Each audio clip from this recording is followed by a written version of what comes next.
বাংলাদেশে প্রধান দুটো এক্সপোর্ট বিজনেসেরই এখন তথৈবচ অবস্থা। টেক্সটাইল প্রায় ডুবতে বসেছে, ওদিকে বিএসএফ এর নজর পেরিয়ে মানুষও আর রপ্তানি করতে পারছে না বাংলাদেশ। তবে দারুণ ব্যাপার হলো যে দেশের কনফিডেন্স কিন্তু তুঙ্গে। শান্তির দূত ইউনূস সরকার মিটিং করেছে ইলন মাস্কের সাথে। বাংলাদেশে আসতে চলেছে স্টারলিংক।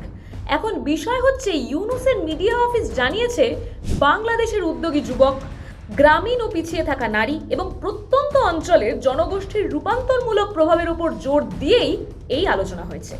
প্রসঙ্গত, টেক্সটাইল এক্সপোর্ট বিজনেস ডুবতে বসায় কাজ হারিয়েছেন প্রচুর মহিলা। মানুষের হাতে খাবার কেনার টাকা অবধি নেই, আর নতুন বাংলার উদ্যোগী যুবকেরা হয় কাঁটাতার পেরোচ্ছে, নইলে বাংলার এই বাঘেরা কলকাতা দখলে বেরোচ্ছে। যেখানে পটল কেনার জন্য টাকার অভাব হচ্ছে, সেখানে বিদেশি ইন্টারনেটে পটলের দোরমা বানানোর ভিডিও দেখে সাধারণ মানুষের ঠিক কি লাভ হবে তা এখন ব্রহ্মাই জানেন। আর জানেন,